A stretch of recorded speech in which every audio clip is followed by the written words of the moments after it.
స్తోత్రములు చెప్తాం.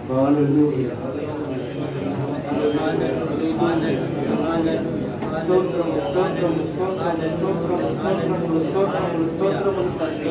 పరిశుద్ధాత్మ దేవా యేసయ్యా నీకే వందనములు. యేసయ్యా నీకే రాజా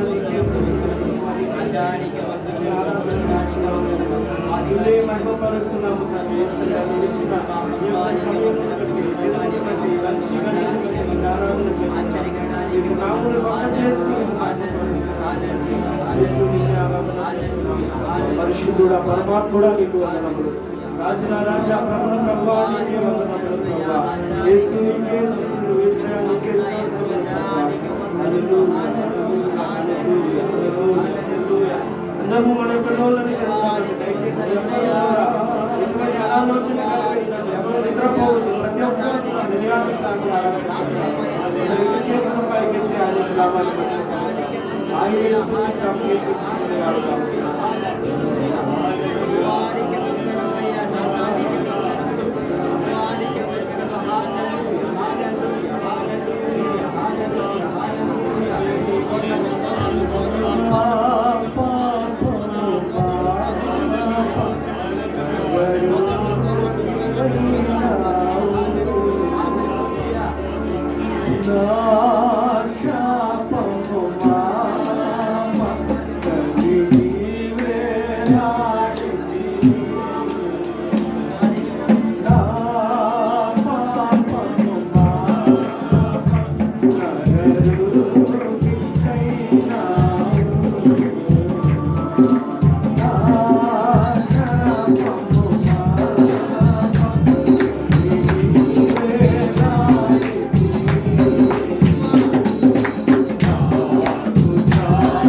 పాత్రగా మారిపోవాలని, ప్రార్థనా పాత్రగా మారిపోవాలని, అక్షయ పాత్రగా మారిపోవాలని, మహిమ కలిగిన పాత్రగా మారిపోవాలని, నిన్ను ప్రేమించి నీ కొరకు ప్రాణం పెట్టి, నిన్ను ప్రేమించి శరీరధారిగా భూమి నువ్వు పిలిచినా పిలవకపోయినా నిన్ను వెంబడించి, ఆయన మాట వినకపోయినా ఆయన నిన్ను కరుణించి ఆయన ప్రేమను ఇకనైనా అర్థం చేసుకో, ఇప్పుడుకైనా అర్థం చేసుకో. ఆయన నీ కొరకు ఉద్దేశించిన సంగతులన్నీ మేలుకరమైనవే, కీడుకు మాత్రం కాదు. ఆయన నీ కొరకు ఉద్దేశించిన సంగతులన్నీ ఆయనకు తెలుసు. నువ్వు మర్చిపోయినా, నీకు తెలియకపోయినా, నిన్ను కూర్చుని ఉద్దేశించిన సంగతులన్నీ ఆయనకు తెలుసు. అది కేవలం నీ మేలు కొరకే. ప్రస్తుతం అవి నీకు కీడుగా కనబడవచ్చు, హానికరంగా కనబడవచ్చు, కానీ అవి నీ మేలు కొరకు. మనసారా ఆరాధన చేయాలి, నీ జీవితం అంతా ఆరాధన చేయాలి. ఎంత ప్రేమ చూపుతుంది ప్రభు, జీవితం అంతా ఆరాధన.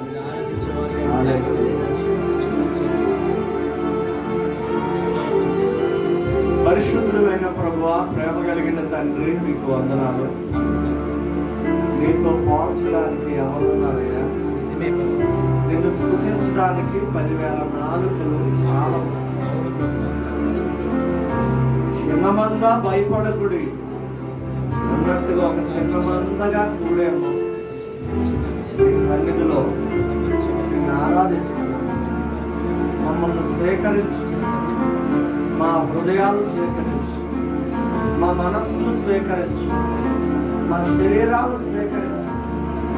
సజీవ యాగముగా మమ్మల్ని మీరు స్వీకరించి మాకు మేముగా సమర్పించుకుంటున్నాం నాయన.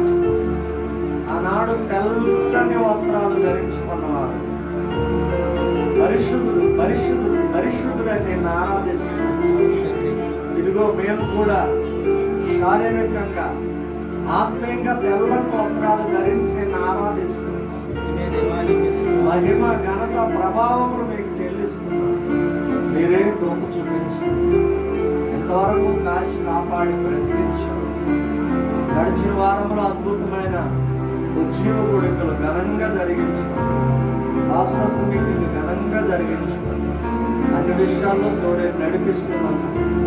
మీకే కృతజ్ఞతలు చెల్లిస్తున్నాను. అడగకపోయినా మా అవసరాలన్నీ తీరుస్తున్నాము. అందును బట్టి మీకు స్తోత్రాలు చెల్లించుకున్నాం. వచ్చిన వారందరిని బట్టి స్తుతులు చెల్లించుకున్నాం. మా జీవితం అంతా మీకే సమర్పిస్తుంది. క్రీస్తు యేసు పరిశుద్ధ నామంలో ఈ చిన్న స్తుతి ఆరాధన అతి వినయపూర్వకంగా మీకే సమర్పిస్తున్నాము తండ్రి. ఆమేన్. ప్రార్థన చేసుకుందాం. నమ్మకమైన తండ్రి, గొప్ప దేవ, ఘనమైన తండ్రి, స్తోత్రాలు. ఈ ఉదయకాల వేళలో కృపా సింహాసనమైన మీ పాదాలు సమీపించి నాయన మీ నామంలో ప్రార్థన చేయడానికి మీరు ఇచ్చిన ధన్యతను బట్టి స్తోత్రాలు. జరిగే ఆరాధనలో, పాటల్లో, సమస్తల్లో మీరుండి మీ నామానికి మహిమ తెచ్చుకుని ఉన్నారు. ఆయా విషయాల కొరకు ప్లాన్ కలిగి ఉంటుందా నరుని యొక్క హృదయ ఆలోచనలు స్థిరము, యెహోవా యొక్క తీర్మానమే స్థిరమైన మాటను బట్టి స్తోత్రాలు. ఇదిగో నిదాసుడు వాక్య భాగాన్ని తెలుసుండగా ప్రభువా మీరు మరుగుపరిచి మీరు మాట్లాడమని నాకు మాకు ఏమైతే అవసరమై ఉందో తెలియజేయండి. వినువారు మటుకు కాక దాని ప్రకారంగా జీవించి నిన్ను మహిమపరచగలిగిన యోగ్యత నాకు మాకు దయచేయమని యేసు ప్రభువారి సర్వశక్తి గల నామంలో ప్రార్థన చేసి స్తుతించి అడిగి వేడుకొంచున్నాం తండ్రి. ఆమేన్. ఒక చిన్న టాపిక్ మీతో చెప్పాలని ఆశపడుతున్నాను. క్లుప్తముగా కొద్దిగా దేవుని మాట ధ్యానం. ఆదికాండము 50వ అధ్యాయం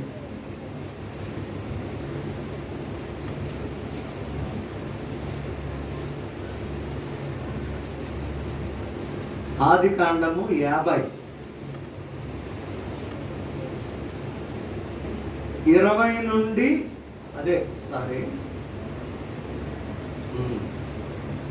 21 వాక్యాలు శాంసన్ లేచి నిలబడి చదువుతాడు. ఆదికాండము 20 50వ అధ్యాయము 20-21 వాక్యం.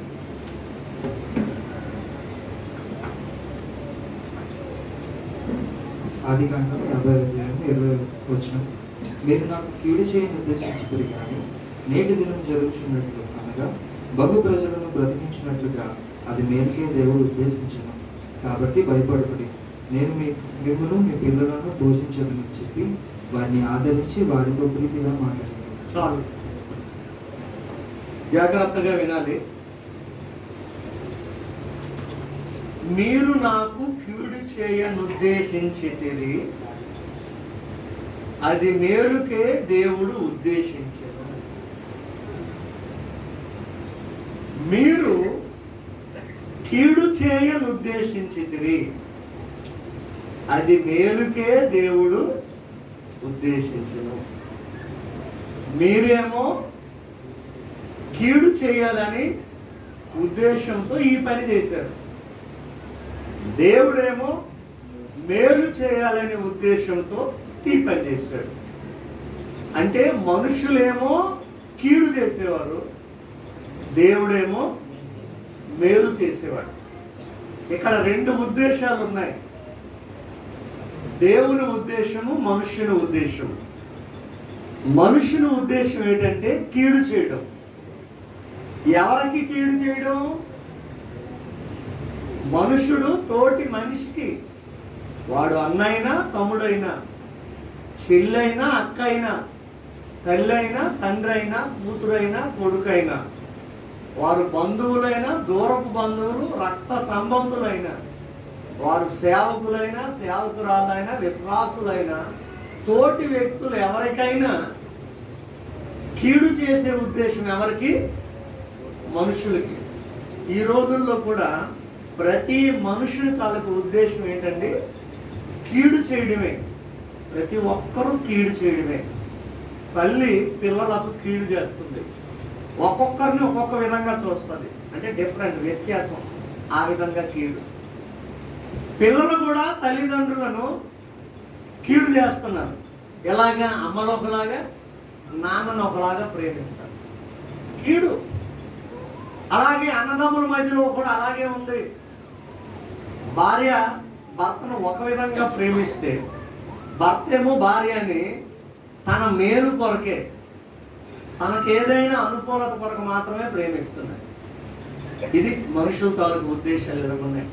ప్రతి మనిషి కీడు చేయడానికే ఉన్నాయి. కీడు చేయ పన్నాగములు పన్నిరి అని వాక్యం. కీడు చేయవలనని వారి పాదములు పరుగులెత్తును అని ఉంది. వారు కీడు చేయటే తప్ప మేలు చేయక వారికి చేత కాదు అని ఉంది.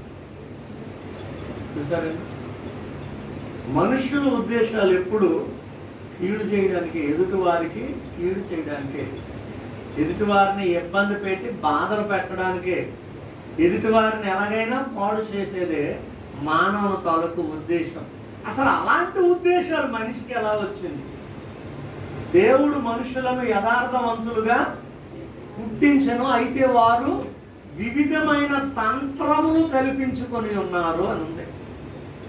మరి దేవుడు మనుషులను యథార్థవంతులుగా పుట్టించినప్పుడు మరి మనిషికి వివిధమైన తంత్రాలు ఎలాగొచ్చాయి? మంత్రాలు వేరు, తంత్రాలు వేరు. మంత్రాలంటే ఉన్నవి లేనట్టుగా, తంత్రాలంటే లేని ఉన్నట్లుగా చెప్పడమే మంత్రాలు, తంత్రాలు అంటారు. మరి ఇలాంటి విషయాలు మనిషికి ఎక్కడి నుండి వచ్చాయి? దేవుడు ఇవ్వలేదే, మరి ఎక్కడి నుండి వచ్చాయి? ఏమంటే ఎక్కడి నుండి వచ్చాయి? ఏదేను తోటలో స్టార్ట్ అయింది.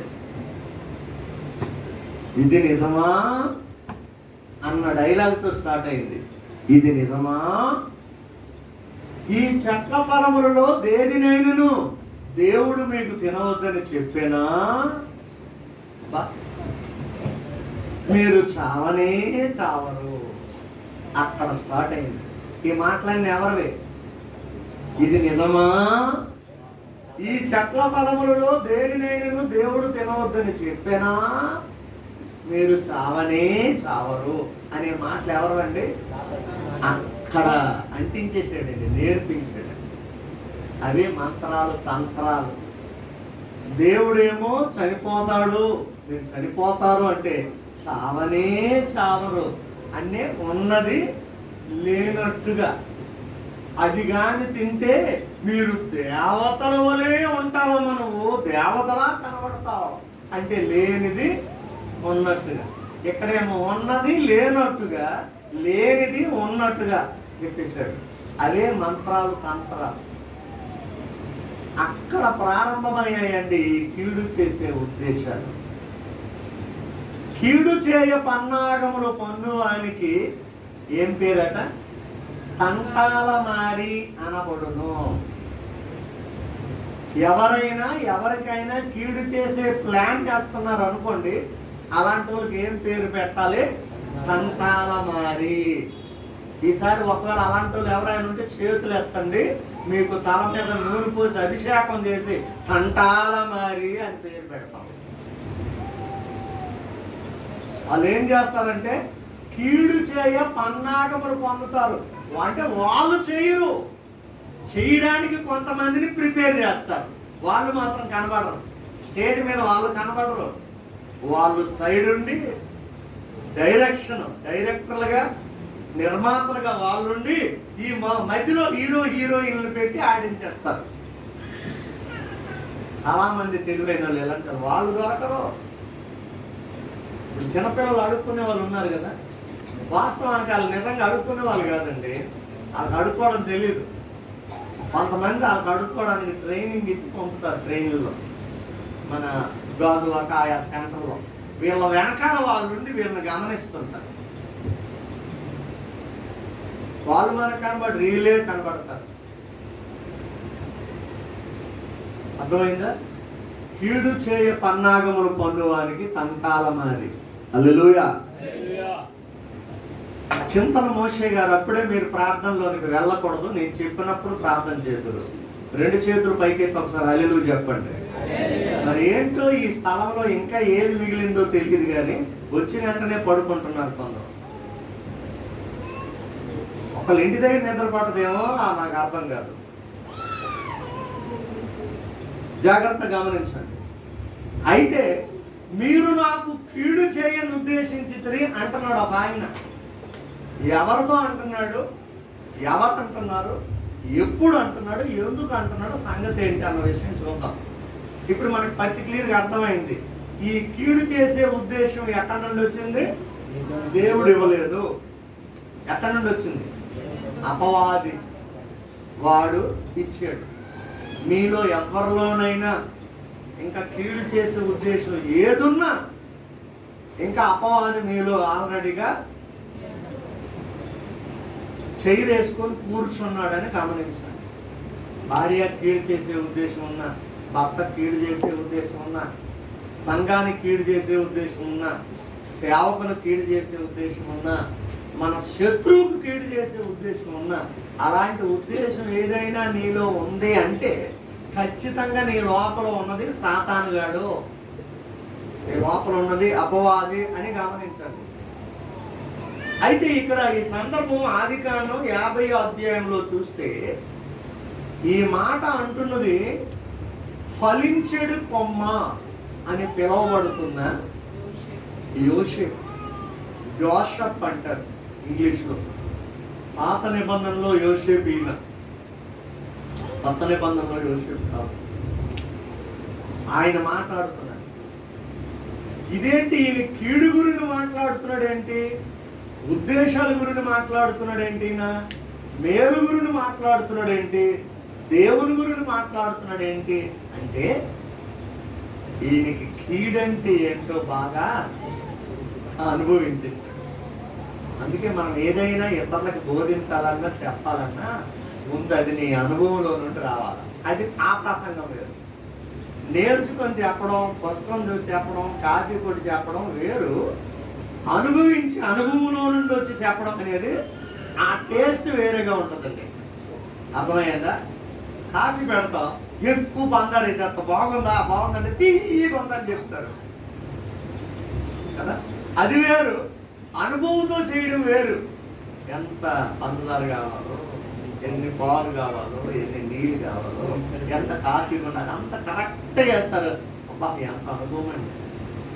మన అభిషేక్ చేయగా ప్రసన్న కుమార్ గారు వచ్చారని అద్భుతంగా చేసేసాడండి. ఎప్పుడు అలా చేయలేదు. ఆయన అంటాడు, ఈ టైంలో కూడా ఎంత బాగలేదు, తమ్ముడు ఎప్పుడు నేర్చుకున్నాడు అన్న. ఎప్పుడు నేర్చుకోలేదని మీరు వచ్చారని భయంతో చేసేసాడు, బాగుందంటే. కొన్నిసార్లు అలా సెట్ అయిపోతుంది. కాబట్టి కీడు గురుని మాట్లాడుతున్నాడు ఒక ఆయన. ఎవరండి ఈయన? యోసేపు. మరి అంత కీడు అనుభవించాడు కనుకనే ఆ విషయం మాట్లాడుతున్నాడు. ఎవరు వారి నోటితో ఎక్కువగా దేని విషయం మాట్లాడతారో వాళ్ళు దానిలో ఇన్షర్ట్ అయి ఉన్నారని అర్థం. ఎప్పుడు డబ్బులు గురించి ఒకడు మాట్లాడుతున్నాడు అంటే ఆడ ఆ పిచ్చిలో ఉన్నాడని. ఎప్పుడు బంగారం గురించి మాట్లాడుతుంటే ఆవిడ ఆ పిచ్చిలో ఉందని. ఎప్పుడు తాగుడు గురించి మాట్లాడుతున్నాడంటే ఆడ అందులో ఉన్నాడని. ఎప్పుడు వ్యభిచారం గురించి బాగా మాట్లాడుతున్నారంటే ఆ విషయంలో బాగా నలిగిపోతున్నారని దాని అర్థం అండి. ఎప్పుడు ప్రార్థన గురుండే ఒక ఆయన మాట్లాడుతున్నాడంటే ఆయన ఆ విషయంలో బాగా డీప్గా ఉన్నాడని అర్థం. ఎప్పుడు వాక్యము అంటున్నాడంటే ఆ వ్యక్తి అందులో బాగా నలిగిపోతున్నాడని అర్థం. హృదయం నిండి ఉన్న వాడిని బట్టే నోరు. కొంతమంది ఎప్పుడు చూసి సిరాక్గా కనబడతారంటే వాళ్ళ లోపల అలాగే తయారై ఉన్నారు. సిరాకులే చీటికి మాటికి ఏడు మొక్కలు పొందడం, ఆ లోపల అలాగే ప్రిపేర్ అయి ఉన్నారు. కీడు గురుని మాట్లాడుతున్నాడు అంటే బాగా కీడు అనుభవించాడండి. ఎప్పటి నుండి అనుభవించాడో తెలుసా? ఎప్పటి నుండి అనుభవించాడండి? ఎంతకాలం నుండి అనుభవించాడు కీడు? చిన్న వయసు నుండి అనుభవించాడండి. ఈయన చరిత్ర ఏంటి కొంచెం అసలు వెనక్కి వెళ్ళి చూద్దాం. చూడండి, 30వ అధ్యాయంలోనికి 2 వస్తుంది. 22 చదువుతారా? దేవుడు రాహేలును జ్ఞాపకము చేసుకొనెను, ఆమె మనవు విని ఆమె గర్భము తెరిచెను. అప్పుడు ఆమె గర్భవతి అయి కుమారుని కని దేవుడు నా నింద తొలగించనని మరియు ఆమె యెహోవా మరి యొక్క కుమారుని నాకు దయచేయను గాకని అనుకొని అతనికి యోసేపు అని పేరు పెట్టెను. హల్లెలూయా. యోసేపు తల్లి గారు ఎవరంటండి? రాహేలు. ఇక్కడ ఎవరైనా రాహేలు ఉన్నారా? చేతులు ఎత్తండి అమ్మ. రాహేలు చేతులు ఎత్తాలి. రాహేలు అన్న. Very good. రాహేలుకు పుట్టిన కుమారుడే యోసేపు. వెంటనే పుట్టలేదండి. ఇలా ఆలస్యంగా పుట్టిన వ్యక్తుల్ని వరపుత్రులు అంటారు. నరపుత్రులు కాదట, వరపుత్రుడు అంటే సామాన్యంగా పుట్టిన వ్యక్తి కాదు. ఈ రాహేలు భర్త గారి పేరు ఏం పేరండి? ఇశ్రాయేలు. అంటే యాకోబు ఇశ్రాయేలుగా మార్చబడ్డాడు. యాకోబు ఒక అమ్మాయిని ప్రేమించాడటండి. యాకోబు ఒక అమ్మాయిని ప్రేమించాడట. మన యాకోబు ఇక్కడ ఉన్నాడండి, లేడు కదా? ప్రేమించి పెళ్లి చేసేసుకున్నట్లేండి, ప్రాబ్లం లేదు. ఎవరి నుండి ప్రేమించాడు? మామయ్య కూతుర్ని ప్రేమించాడట, బయట వాళ్ళు కాదండి. ఆ రోజుల్లో ప్రేమించేవారండి. ఆ రోజుల్లో కూడా లవర్స్ ఉన్నారు, కానీ అన్యుల్ని ప్రేమించలా. విశ్వాసుల్ని అంటే దేవుని బిడ్డలనే ప్రేమించారు, స్థిరపడ్డారు. శాంసన్ ఉన్నాడు. ఈ శాంసన్ కాదు, బైబిల్లో ఒక అన్యురాలను లవ్ చేసేటట. ఆయనకి ఏడు పట్టుకుందో దేవుడు అంత బలం ఇస్తే, స్పెషల్గా అభిషేకం చేసి ఉంచితే వీళ్ళని రక్షించడానికి న్యాయాధిపతిగా దేవుడు పెట్టాడు. శాంసన్ అంటే న్యాయాధిపతి. తిమనాతులో నేను ఒక అమ్మాయిని చూసాను, ఆ అమ్మాయి నాకు నచ్చింది అన్నాడు. అమ్మ నాన్న అన్నారు, వద్దురా, నువ్వు నాజీరు చేయబడినవాడు, నువ్వు అభిషేకం పొందినవాడు, నువ్వు దేవుని బిడ్డవు, అలా అందులో మీరు ఎన్నర్ చెప్పండి, అమ్మాయి అందంగా ఉందని నాకు నచ్చింది అన్నాడు. వీళ్ళు చెయ్యని అనేసారు, తన ఇల్లు చేసుకున్నాడు. మొత్తం అభిషేకం పోగొట్టుకున్నాడు, ఆశీర్వాదం పోగొట్టుకున్నాడు, 2 కళ్ళు పోగొట్టుకున్నాడు, చివరకు చచ్చిపోయాడు. అదండి దేవుని మాట వినకుండా నీకు నచ్చినట్టుగా చేస్తే నీ లైఫ్ చివరికి అలాగైపోతుంది. ఎటర్నల్ లైఫ్ అవదు, తెల్ల లైఫ్ అయిపోతుంది. అయితే యాకోబు మామయ్య కూతురుని ప్రేమించాడు. యాకోబు మామయ్య ఎవరండి? లాబాను కుమార్తెను ప్రేమించాడు. ఎవరిని? రాహేలుని ప్రేమించాడు ఆయన వాస్తవాన్ని. కానీ ఆ లాబాను గారికి 2 కూతుర్లు ఉన్నారట. పెద్దది లేయా, పెద్దదాని పేరు లేయా, చిన్నది రాహేలు. ఈయన ప్రేమించిందేమో రాహేలు. మామకి అలాగే తెలియదు. మావయ్య మీ అమ్మాయిని ప్రేమిస్తానంటే ప్రేమించరా, మరి పెళ్లి చేసుకుంటానన్నాడు. అయితే 7 సంవత్సరాలు పని చేయి నాకు కింద. నిజంగా ఈ రోజుల్లో ఆ సిస్టమ్ పెడితే ఎంతమంది అబ్బాయిలు పెళ్లిలో ఒక్కరోజు పని చేయడానికి ఇష్టపడతాడా? అల్లుడా కొంచెం నీళ్ళు తెచ్చింటే ఎలా కనబడతాను? అల్లుడు కొంచెం బజార్కి వెళ్ళి కొద్దిగా సామాన్లు తెచ్చేస్తుంటే ఏమి నిన్న అంత నీరసం కనపడుతున్నా అన్ని రోజులు. 7 సంవత్సరాలు కొలువు చేయమన్నాడంటే 7 సంవత్సరాలు కొలువు చేసేసాడు, అయిపోయింది. మామయ్య మీ అమ్మాయిని ఇచ్చేయండి, పెద్ద అమ్మాయిని ఇచ్చేసాడు ఆయన. అదేంటి నేను ప్రేమించింది ఇది కాదు కదా అది అన్నాడు. మరి అలా కుదరదు, పెద్ద అమ్మాయికి పెళ్ళి అయితే కానీ చిన్న అమ్మాయికి అవ్వకూడదు. వాళ్ళ సాంప్రదాయం. ఈ రోజుల్లో ఎవరికి సంబంధం ఉంటే వాళ్ళకి చేసేది. అదేటో ఈ రోజుల్లో సాంప్రదాయం. ఎవరికి సంబంధం ఉందో వాళ్ళకి చేసేది. మరి పెద్దదాని సంగతి ఏంటి? ఆవిడ మనసులో ఎంత ఫీల్ అవుతుంది? అయ్యో నేను బాగులేను, కర్రీగా ఉన్నాను, అందుకే నాకు ఇంక ఫీల్ అవ్వలేదు. అది ఎర్రగా ఉంది కాబట్టి దాన్ని చేసేసుకున్నాడు. మానసికంగా ఎంత వేదన పడిపోతుందండి. ఏమంటే పెద్దోళ్ళు కాకుండా చిన్నోళ్ళకి అయితే ఎలాగవుతుంది? తప్పు కదా అది.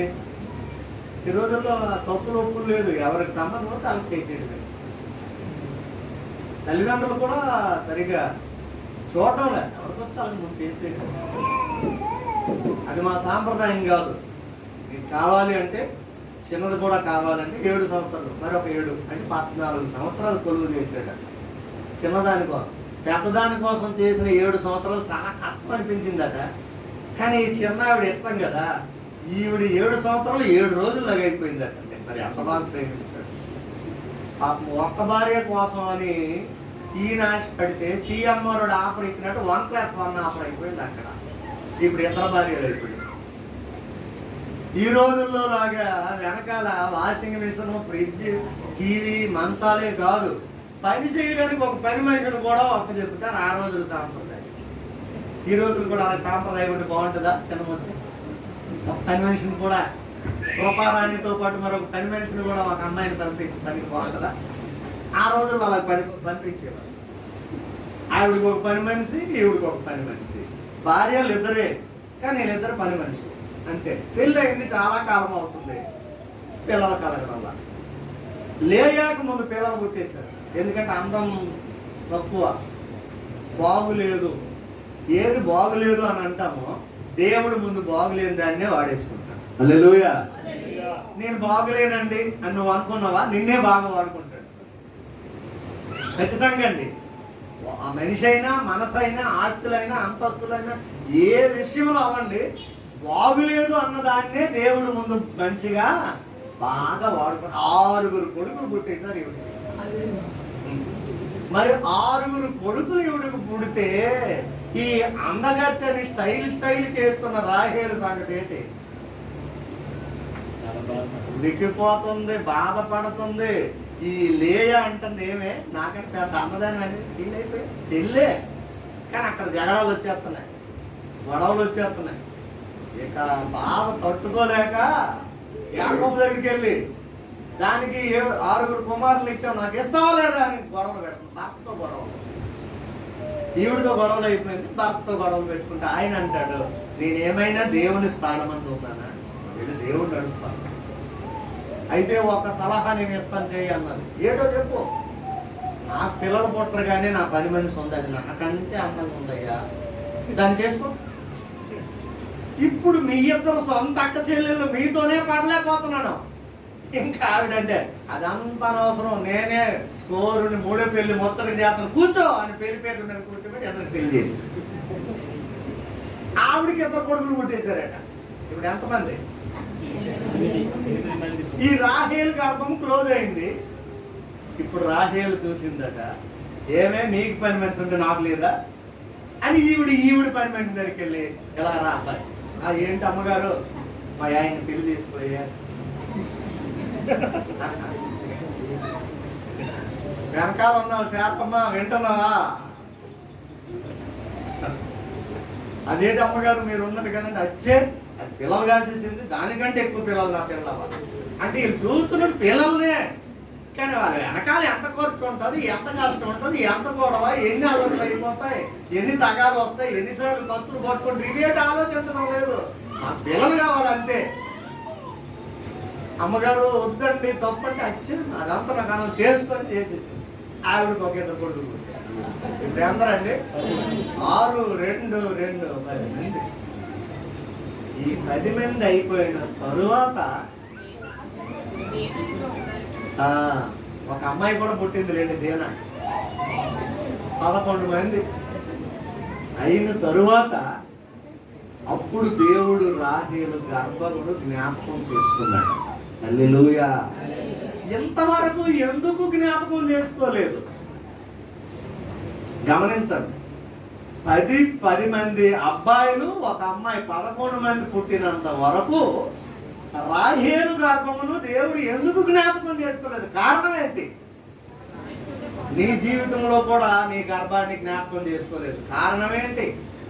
నీ జీవితంలో కూడా నీ ఉద్యోగాన్ని దేవుడు ఇంకా జ్ఞాపకం చేసుకోలేదు. కారణం ఏంటి? నీ జీవితంలో కూడా నీ వివాహాన్ని ఇంకా దేవుడు జ్ఞాపకం చేసుకోలేదు. కారణం ఏంటి? నీ జీవితంలో కూడా నీ ఆశీర్వాదం ఇంకా నీకు రావడం లేదు. కారణం ఏంటి? నీ జీవితంలో కూడా ఇంకా పేషెంట్ గానే ఉండిపోయావు, ఇప్పటికీ ఆరోగ్యం నీకు రాలేదు. కారణం ఏంటి? ఒకసారి మీకు మీరు చెక్ చేయండి, ఏంటి కారణం? రాహేలును ఇంతవరకు జ్ఞాపకం చేసుకోకపోవడానికి కారణం ఏంటి? ఏంటండి కారణం? ఇంటికెళ్ళి చదవండి. ఈవిడ గొడవలది కంటాల మారి అనొచ్చు. భర్తతో గొడవలు, చెల్లెలతో గొడవలు, ఆ పని మనుషులతో గొడవలు, ఆడకు పుట్టిన పిల్లలతో గొడవ. వంక ముంతోడు దానికి పుట్టించాడు, నాకు పుడితే బాగుండు కదా, కోతి మొహముడు దానికి పుట్టించాడు, నాకు పుడితే బాగుండు కదా అని ఆ పిల్లలతో గొడవలు. కొంతమంది గొడవలు పెట్టుకోవాలంటే కోడి పిల్లలతో కూడా గొడవలు పెట్టుకుంటారు. ఆ ఎర్ర కోడి ఉంది, అది ఎప్పుడు పోతుందో, ఈ కర్రీ కోడి ఎప్పుడు కాదని కూడా వేస్తాను. అది కోలు కాదు, మనుషులకి. ఈ మధ్యన ఈ కుక్క పని దెబ్బకు బలిసేస్తుంది. అప్పుడే ఈ పద్నావిడ ఎవరైనా వెళ్తే ఈ కుక్క బాగా బలిసేస్తుంది. ఇది ఆటలతో కూడా గొడవలే. ఏమండి గొడవలు? నేను మా తాతయ్య గారు వెళ్ళినప్పుడు మన వల్లభరావు బాస్ గారు పేకాట ఆడుతూ నాతో గొడవలు పడాలని, ఒరే చెయ్యి ఖాళీగా ఉంది వస్తావేటని ఇవ్వడం. అంటే నేను ఎక్కడ గొడవలకు వెళ్తానండి. ప్రభు మహాప్రభు దేవుడు పట్టుకొని ఇంటికి వచ్చి సేవకుడిగా పెట్టాడు. హల్లెలూయా. అవన్నీ చల్లారిపోయిన తర్వాత, సన్నగిల్లిపోయిన తర్వాత, సెట్ అయిపోయిన తర్వాత, దేవునితో ఫిట్ అయిన తర్వాత, ఇప్పుడు చదవండి, మళ్ళా మాట చదవండి. ఆ తరువాత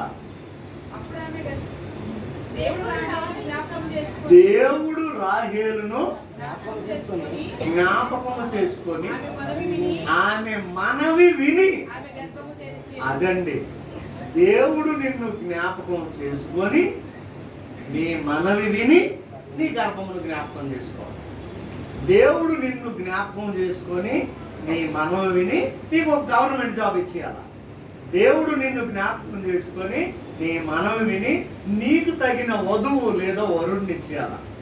దేవుడు నీ మనవి విని నిన్ను జ్ఞాపకం చేసుకొని నీకు తగిన ఇల్లు ఏదంటే కానివ్వండి, ఏదో నీకు తగిన ఆరోగ్యం ఇచ్చేయాల. దేవుడు జ్ఞాపకం చేసుకుంటేనే నీ ఏదైనా జరుగుతుంది. హల్లెలూయా. ఎవరు జ్ఞాపకం చేసుకోవాలా? దేవుడు జ్ఞాపకం చేసుకోవాలి. నిన్న దేవుడు జ్ఞాపకం చేసుకొని ఇదిగో మన చర్చికి కీబోర్డ్ ఇచ్చాడు. జ్ఞాపకం చేసుకున్నాడు. అర్జెంటుగా నేర్చుకోవాలండి కీబోర్డు. ఎంతమంది నేర్చుకోవాలన్నా అంతమంది నేర్చుకోండి. ఒకవేళ ప్రభు చిత్తమై దేవుడు అవకాశం ఇచ్చేస్తే నెక్స్ట్ మంత్లోనే అభిషేక్ వెళ్ళాలి ట్రైనింగ్. అప్పుడు మిగిలిన వాళ్ళే వాయించాలి. మళ్ళీ దేవుడు జ్ఞాపకం చేసుకున్న ప్యాడ్స్ మనకి ఇవ్వాలి. ఆయన జ్ఞాపకం చేసుకుంటే ఏది కావాలంటే అది తెస్తా. ఆయన జ్ఞాపకంలో నువ్వు ఉండాలి. దేవుడు జ్ఞాపకం చేసుకోవాలంటే మనం దేవుని దృష్టిలో ఉండాలి. దేవుని దృష్టిలో ఉండాలంటే ఎప్పుడు దేవుడికి కనబడుతూ ఉండాలండి. కొంతమంది చూడండి, ఒక రాజకీయ నాయకుడి దగ్గర పని అవుతుందంటే, ఇప్పుడు మన రాజేష్ భార్య సౌజన్య ఇన్ని రోజులు అక్కడ ఉండిపోవడానికి కారణం అదే. ఈమెకి అర్హత ఉంది, బిఎస్సీ ఎంఎస్సీ బిఈడి ఏదో చేసింది, అర్హత ఉంది, అక్కడ జాబ్ ఉంది. అది రాజకీయ నాయకుడి చేతిలో ఉంది. రోజు పాపం వెళ్తున్నారు, కొన్ని నెలల నుండి వస్తున్నారు. ఉదయం వెళ్తున్నారు, వస్తున్నారు, మధ్యాహ్నం వెళ్తున్నారు, వస్తున్నారు, సాయంకాలం రోజు కనబడుతుంది. ఎందుకంట ఆయన తనను ఏదో రోజు జ్ఞాపకం చేసుకున్న జాబ్ నాకు ఇస్తాడని ఆశ. ఆయన ఇస్తాడేవడో ఇంకా తెలియదు, గ్యారంటీ లేదు. నచ్చితే ఇవ్వచ్చు, లేకపోతే లేదు. ఒక మనుషుడి దగ్గర మన ఆశ తీరాలంటే ఆ మనుషుడి దృష్టిలో ఎప్పుడు మనం కనబడుతూ ఉండాలి. మరి దేవుడు నిన్ను జ్ఞాపకం చేసుకోవాలంటే నువ్వు ఎవరి దృష్టిలో కనబడాలి? మరి దేవుని దృష్టిలో కనబడాలంటే ఏం చేయాలా? దేవుడి దగ్గరికి రావాలి. ఏ ప్రార్థన అయినా దేవుడి దగ్గరికి రావాలి. వాక్యం చదువుతూ ఉండాలి, ప్రార్థన చేస్తూ ఉండాలి, ఆరాధన చేస్తూ ఉండాలి, బైబిల్ చదువుతూ ఉండాలి. అప్పుడే నువ్వు దేవుని దృష్టిలో ఎప్పుడు కనబడతావు. రాత్రి వాక్యం విన్నారు కదా, యెహోషువ ముందెవరున్నారు? యెహోషువ ముందెవరున్నారు? దేవుడు ఉన్నాడు. తనతో ఎవరున్నారు? అక్కడ దేవుడు ఆలకిస్తూ ఉండగా, ఇశ్రాయేలీలు ఆలకిస్తుండగా ప్రార్థన చేశాడు. ఆయన ప్రార్థన ఇశ్రాయేలీలు వింటున్నారు, ఆ ముందుగా ఉన్న దేవుడు కూడా వింటున్నాడు. రాత్రి అద్భుతమైన మాటలు నేను పోగొట్టుకున్నాను చాలా. కాబట్టి దేవుడు నిన్ను జ్ఞాపకం చేసుకోవాలంటే నువ్వు ఎప్పుడు దేవుని దృష్టిలో కనబడుతూ ఉండాలా. దేవుని కళ్ళల్లో నువ్వు వాడుతూ ఉండాలి. అందుకే ద్వితీయోపదేశకాండంలో ఏమన్నా ఒకసారి చదవండి, 6:4 నుండి చదవండి. ద్వితీయోపదేశకాండం 6:4 నుండి. ఇశ్రాయేలు విను, మన దేవుడైన యెహోవా, అద్వితీయుడగు యెహోవా, నీ పూర్ణ హృదయంతో, పూర్ణ ఆత్మతో, నీ పూర్ణ శక్తితో నీ దేవుడైన యెహోవాను ప్రేమించు. ఎవరిని ప్రేమించాలి? అది అలాగుంచి 18వ కీర్తనలో వెళ్ళిపోతే, యెహోవా నా బలమా నేను నిన్ను ప్రేమించుచున్నాను అంటాడు. కంటిన్యూ చేయి. కృప నేడు నేను నీకు ఆజ్ఞాపించు ఈ మాటలు నీ హృదయంలో ఉండవలెను. నీవు నీ కుమారులకు వాటిని అభ్యసింపజేసి ఎంత కూర్చున్నప్పుడు, త్రోవ నడుచున్నప్పుడు, పండుకొనినప్పుడు, లేచినప్పుడు వాటిని గూర్చి, దేవుని వాక్యమును గురించి మాట్లాడాలి. సూచనగా వాటిని నీ చేతికి కట్టుకో. అవి నీ కన్నుల నడుమ బాసికము వలె ఉండాలి. నీ ఇంటి ద్వారబంధముల మీద, నీ గౌనుల మీద వాటిని వ్రాయి. చాలు. ఎక్కడెక్కడ ఉండాలంటే ఆ మాటలు నీ చేతికి కట్టుకో. నీ కన్నుల నడుమ బాసికము వలె ఉంచు. నీ ఇంటి గోడల మీద, నీ గౌనులు గేట్ల మీద వాటిని గురించి వ్రాయి. ఏంటి? ఎవరింటి గేటు దగ్గర ఉన్నాయి వాక్యం, ఎవరింటి గోడల దగ్గర ఉంది వాక్యం, ఎవరి చేతిలో ఉంది వాక్యం. పాతగా పచ్చబడి బాగుందా, లిప్స్టిక్ బాగుందా, కాటికి బాగుందా, పువ్వులు బాగున్నాయి, ఇవి రాసుకోమని చెప్పలా.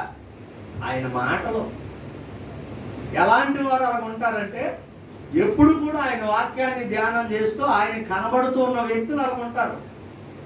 అలాంటి వారిని ఆయన జ్ఞాపకం చేసుకుంటాడు.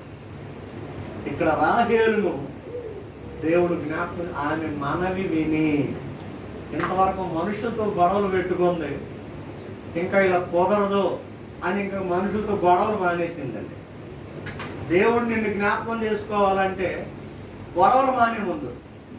ఇక్కడ ఉన్నవారు ఎవరైనా ఎవరితోనైనా గొడవలు ఉన్నారా? ఏమైనా గొడవలు ఉన్నాయండి? నిరభ్యంతరంగా చెప్పుకోవచ్చు. ఎవరితో ఎవరికైనా గొడవలు ఉన్నాయా? ఒకవేళ చర్చికి వచ్చే ముందు ఇంటి దగ్గర గొడవలు ఆడుకొని వచ్చేసారు, మరి ఎందుకని ముందు ఇప్పుడు ఒక అరగంట గొడవలు ఆడేసి అట్నుంటారు ఆయన మళ్ళీ గొడవలు ఆడుకున్నాం అన్న ఎవరున్నారా? ఎందుకో కొంతమంది మీరు గొడవలు ఆడుకొని చర్చికొచ్చారు అనిపిస్తుంది. వీలైతే ఆరాధన అంతా అయిపోయిన తర్వాత నాకు చెప్పండి, పాస్టర్ గారు గొడవలు ఆడింది ఎవరో కాదు మేమేనండి. ఎవరు గొడవలు ఆడారో చూస్తున్నాను, హృదయంలో నేను చూస్తాను, ఆత్మలో చూస్తున్నాను.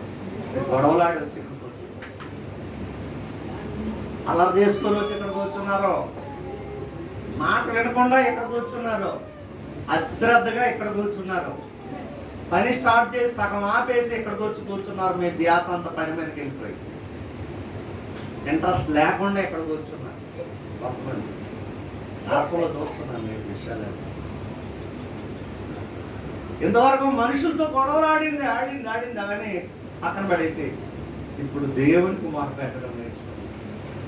ఇప్పుడు దేవుడు ఆమె మనవి విని, అంటే ఇప్పుడు మనవి చేసింది. అదేదో మనవి ముందే చేయొచ్చు కదా, అంటే బాగా విరిగి నలిగిపోయినంత వరకు ఎందుకు అంత లేట్ అవ్వాలి? నీకు ఆ ఆశీర్వాదం ఎందుకు అంత ఆలస్యం అవ్వాలి? అదేదో ముందే ఆయన దగ్గర పడవచ్చు కదా, ఆయన దగ్గర మోకరించవచ్చు కదా. ఆ మనం ఏదో భర్తతో గొడవ లేకుండా అక్కడ పెట్టవచ్చు కదా, చెల్లితో గొడవ లేకుండా, తోటి వారితో గొడవ లేకుండా అదేదో దేవుని సన్నిధిలో చెప్పుకోవచ్చు కదా. పిల్లలు ఎప్పుడు కొంతమందికి అది నింద. ఎంత బాగా చదివా నీకు ఉద్యోగం ఎప్పుడు అమ్మవుతుంది? కొంతమందికి అదొక నింద. ఎంత అందంగా ఉన్నావు, నీ ఇంటికి ఎవరు ఇల్లు చూపులకు రాలేదా? అదొక నింద. సేవకులమైన మాకైతే ఇన్ని సంవత్సరాల నుండి సేవ చేస్తున్నారు, ఏదండి మీ సంఘం? ఎప్పుడు అదే పట్టుకుని తిరుగుతారు. ఏది కారు ఏది, విమానం ఏది, హెలికాప్టర్ ఏది. సేవకులకైతే ఈ నిందలు, ప్రతి ఒక్కరికి నిందలు వస్తుంటాయి, రకరకాల నిందలు వస్తాయి. ఎన్ని నిందలు వస్తాయి వాటిని వర్ణించలేము. ఒక్కొక్కరికి ఒక్కొక్క రకమైన నింద. ఎప్పుడైతే దేవుడు జ్ఞాపకం చేసుకుంటే అది ఎన్ని సంవత్సరాలు ఉన్న నింద అయినా చిటికలో క్లియర్ అయిపోతుంది. హల్లెలూయా. ఒకవేళ నీ మీద ఏదైనా నింద ఉందా, ఇక్కడ కూర్చున్న నీ మీద ఏదైనా నింద ఉందా, ఎవరైనా నింద చూపిస్తాను, మా ఇంటి దగ్గర నింద అయిపోతాను అడిగి చెప్తాను, కరెక్ట్గా అలాగే పంపించాడు. చాలాసార్లు మీటింగ్కి వెళ్ళినప్పుడు ఇదే, దేవుడు నా కోసం మరొక బస్సుని అంటారు. విజయవాడ బైబుల్ క్లాస్కి వెళ్ళినప్పుడు లాస్ట్ బస్సులు అన్నీ వెళ్ళిపోయింటే డేవిడ్ సార్ అంటారు, మా టీచర్, సార్ లాఠీ తీసుకున్నాం ఆ పడుకుని పోదాం ఈ రాత్రి అంటే, లేదా ఇక మన కోసం కొత్త ఏసీ బస్సు వచ్చేస్తే గ్రీన్ కలర్లో వస్తుందన్నా నేను. ఆయన అంటారు, లేదు లాస్ట్ బస్ వెళ్ళిపోయాను, ట్రావెల్స్ కూడా చెప్పేశాడంటే, ఎవడ చెప్తే చెప్పనే, గ్రీన్ కలర్ వస్తుంది, ఏసీ వస్తుంది, మొట్టమొదటి మనమే ఎక్కుతాం. ఆ ట్రావెల్స్ కూడా ఏం చేశాడట, ఆ రోజే కొత్త బస్సు వేసాడట, ఆ రోజే వైజాగ్ వేసాడట, ఆ రోజే గ్రీన్. హల్లెలూయా. ఆడు దగ్గరికి బాబు విశాఖపట్నం విశాఖపట్నం విశాఖపట్నం అంటే, వెళ్తాం సార్, డబ్బులు ఎక్కువ లేదు, సేమ్ రేటే రండి, మీరే మొట్టమొదటి మా ఏమంటారు ప్యాసింజర్స్ మీరే రెండంటే ముందు నేను ఎక్కాను. మనసులో దేవుని స్తుతించాను. డేవిడ్ విజయ్ కుమార్ మా సారు ఆయన అంటారు, నిజమే పాస్టర్ గారు నేను చెప్పినట్టే ఏంటి అవుతుంది, అంటే ఏటి పలుకు అదే అవుతుంది. పలకండి, ఏదో ఒకటి పలుకోండి మీ మనసులో. ఒక్క నిమిషం మీ మనసులో ఏదో ఒకటి పలకండి, బయటికి చెప్పకండి. మీరు ఏది పలకాలనుకుంటుంటే ఏ స్నామం అది పలకండి చెప్తాను. పలికరా? ఏ విషయంలో మీరు పలకాలనుకుంటున్నారో, నా అప్పులు తీరిపోవును గాకని పలుకుతారో, అనారోగ్యం పోవును గాకని పలుకుతారో, సొంత ఇల్లు వచ్చును గాకని పలుకుతారో, మందిరం అని పలుకుతారు. ఏది పలుకుతారో మీ హృదయంలో పలకండి. పలికారు కదా అందరూ? యేసు నామములే అలాగే జరుగును గాక. మీరు ఏది పలికారో అది జరిగిపోయింది. అవసరమైతే డేటు సెకండ్స్తో సహా రాసుకోండి. మీరు ఏది పలికారో అది జరిగిపోయింది, దేవుడు మీకు ఇచ్చేసాడు. ఆమేన్. అంతే. అలాంటి ఆమెకు పుట్టిన కొడుకే యోసేపు.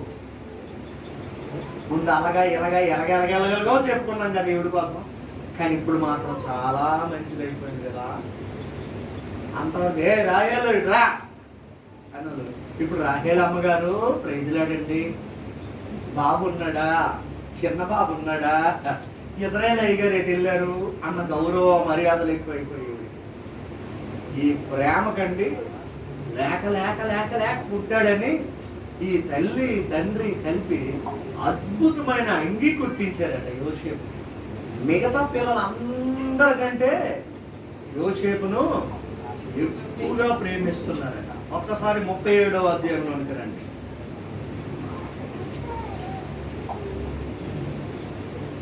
చదువుతారా మొదటి నుండి? యాకోబు తన తండ్రి పరదేశిగా ఉండిన కనాను దేశంలో నివసించెను. యాకోబు వంశవాళి ఇది. యోసేపు 18 ఏండ్ల వాడై తన సహోదరులతో కూడా మందను మేపుచుండెను. ఎన్ని సంవత్సరాలండి? 18 ఏండ్ల వాడు. కరెక్ట్ చెప్పడం 18 ఏండ్ల వాడు. అంటే 17 ఏండ్లు అంటే 17. 17 సంవత్సరాల వయస్సు కలిగి ఏం చేస్తున్నాడంట? అబ్బా, వాళ్ళ బ్రదర్స్ తో కలిపి ఏం చేస్తున్నాడండి? మందలు కాస్తున్నాడు. 17 సంవత్సరాల వయసు కలిగిన యోసేపు తన సహోదరులతో కలిపి మందలు వేస్తున్నాడు. చదవండి. అతడు చిన్నవాడై తన తండ్రి భార్యలైన బిల్హా కుమారుల యొద్దకు జిల్పా కుమారుల యొద్దకు ఉండెను. చూడండి, చిన్నవాడు కాబట్టి ఈ జిల్ఫా బిల్హా ఎవరు? దాసి. వీళ్ళకి ఎంతమంది పిల్లలు పుట్టారు? ఇద్దరు. వాళ్ళ దగ్గర ఉన్నాడు. చిన్నోడు కదా, పెద్దోళ్ళందరూ ఒక దగ్గర ఉన్నారు. ఈయన ఇలా ఉన్నాడు. చదవండి. అప్పుడు యోసేపు వారి చెడుతనమును గురించిన సమాచారము వారి తండ్రి యొద్దకు తెచ్చుచున్నవాడు. అదండి యోసేపులో స్పెషల్ ఏంటంటే చెడుతనం అంటే నచ్చదట ఈ బాబుకి. ఏం నచ్చదండి? అసలు 17 సంవత్సరాల కుర్రోలు ఎలా ఉండాలా? మంచి చెడుతనంలో ఉండాలా. 17 అంటే ఏ క్లాస్? ఇంటర్ అయిపోద్ది. 15 అంటే 10th అయిపోద్ది. 17 అంటే ఇంటర్. అసలు ఇంటర్ అయిపోయిన అబ్బాయిలు ఎలా ఉంటారు? ఇంటర్మీడియట్. ఇంటర్మీడియట్ చదివారండి? ఇంటర్మీడియట్ చదివారు ఎవరైనా ఇక్కడ? ఇంటర్మీడియట్ ఎంతమంది ఉన్నారు? చేతులు ఎత్తండి. నేను ఒక ఇంటర్మీడియట్ అనుకున్నాం కాదు, చదివాను లేండి కదా. దాన్ని విడదీసి ఒక ఆయన చెప్పాడు, ఇంటర్మీడియట్ అంటే మధ్యస్థ వెధవ అని అర్థం. మనకి అది నచ్చదు, కానీ నిజంగా అదే. పాడైపోవాలన్నా బాగుపడాలన్నా అదే స్టేజ్, కరెక్ట్గా అదే స్టేజ్.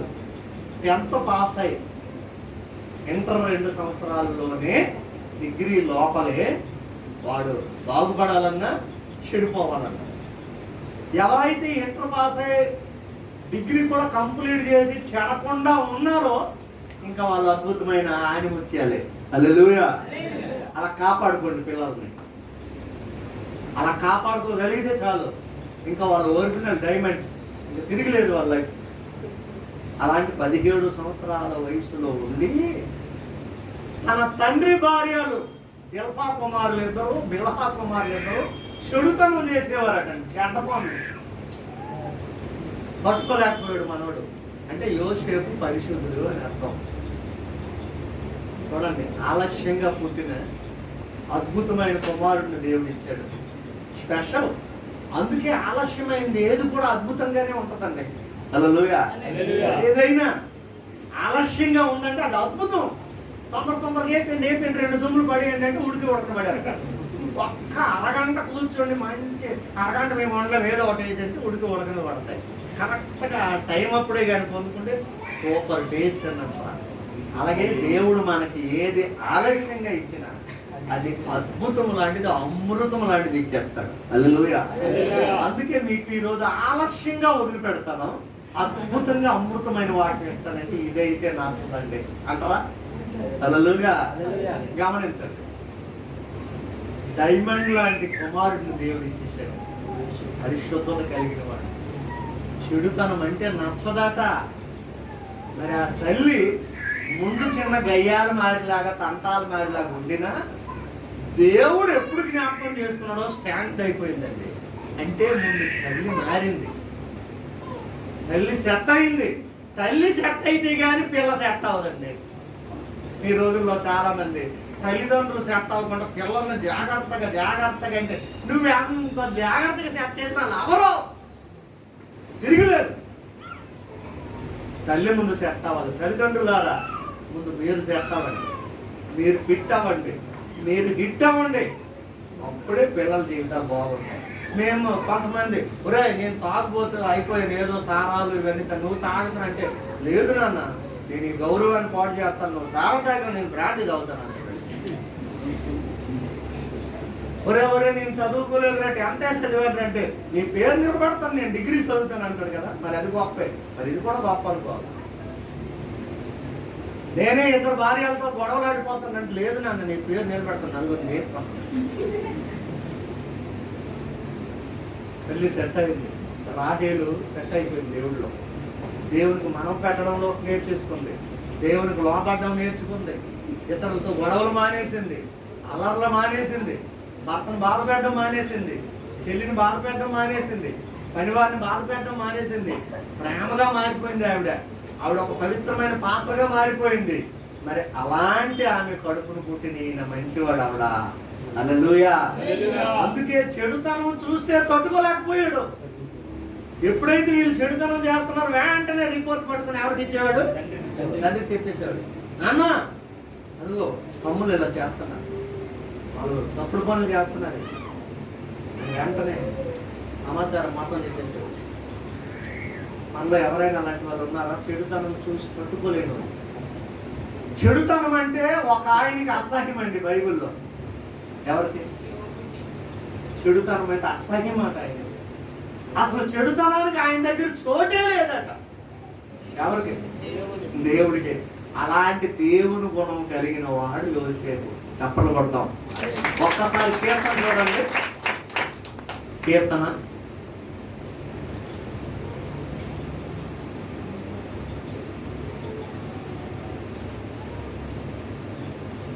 తీశారండి. 5వ కీర్తన 4 నుండి. నీవు దుష్టత్వమును చూసి ఆనందించు దేవుడవు కావు. దుష్టత్వము చూసి ఆనందించుడు. చెడుతనమునకు నీ యొద్ద చెడుతనమునకు చోటు లేదు.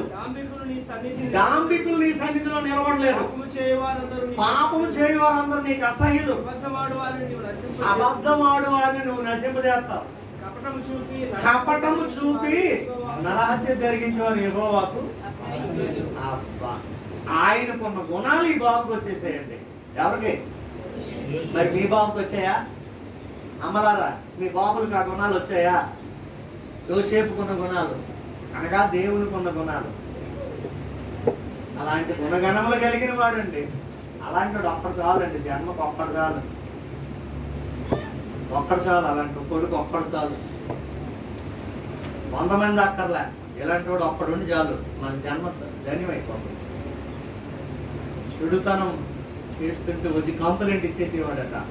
అంటే చెడుతనం తట్టుకోలేకపోయేవాడు. ఇంకా కింద చదవండి 37వ అధ్యాయం. మరియు యోసేపు ఇశ్రాయేలు వృద్ధాప్యమందు పుట్టిన కుమారుడు కనుక తన కుమారులందరికంటే ఎక్కువగా అతని ప్రేమించి అతని కొరకు విచిత్రమైన నిలువుటంగి పుట్టించాడు. చూసారా?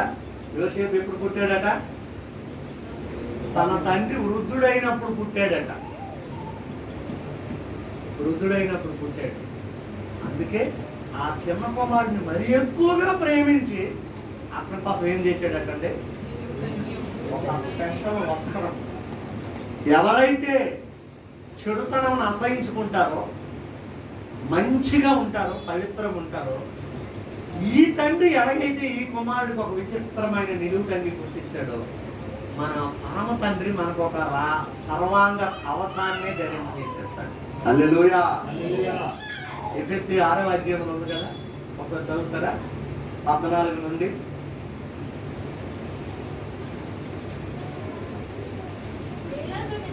ఎలాగనగా మీ నడుమునకు సత్యమని దట్టి మైమరును కడుగుకొని పాదములకు సమాధాన సువార్త వలనైన సిద్ధ మనస్సును జోడు తొడుగుకొని నిల్వబడుడి. ఇవన్నీ గాక విశ్వాసమును డాలు పట్టుకొనుడి. దానితో మీరు దుష్టుని అగ్నిబాణములన్నిటినీ ఆర్పుటకు శక్తిమంతులవుదురు. ఆ పైకి వెళ్ళిపోవచ్చు. 10 నుండి కిందకి. తుదకు ప్రభువు యొక్క యొక్క మహాశక్తిని బట్టి ప్రభువు యొక్క మహాశక్తిని బట్టి ఆయన బలవంతులై ఆయన బలవంతుడై ఉండి మీరు అపవాది తంత్రములను ఎదిరించుటకు శక్తిమంతులగునట్లు దేవుడిచ్చు సర్వాంగ కవచమును ధరించుకొని చాలు. హల్లెలూయా. ఆ వస్త్రాన్ని దేవుడిచ్చాడు ఆయనకి. అలాగే తన తండ్రి ప్రేమించి ఒక నిలువుటంగి మంచి వస్త్రాన్ని కుట్టించి ఇచ్చాడట యోసేపు. మన పరమ తండ్రి మనల్ని ప్రేమించి సర్వాంగ కవచము, ఎందుకంటే దుష్టుడిని ఎదిరించడానికి. ఎవరైతే ఆ సర్వాంగ కవచాన్ని ధరించుకొని ఉంటారో దుష్టుడు వాళ్ళ జోలికి వెళ్ళడు. ఒకవేళ వెళ్ళినా చచ్చిపోతాడట. చూసారంటే యోసేపులో ఉన్న స్పెషల్ లక్షణం, ఆ వస్త్రము ఆయనకే తప్ప మిగతా సహోదరులు ఎవరికి ఇవ్వబడలేదు. ఈ వస్త్రం క్రీస్తులో ఉన్నవారికే తప్ప క్రీస్తులో లేని వారికి ఇవ్వబడదు. ఎవరైతే దేవుని గుణాలు కలిగిన యోసేపు లాగా బ్రతుకుతారో వాళ్ళకే సర్వాంగ కవచాన్ని దేవుడు ఇస్తాడు. ఇంకా చదవండి 37.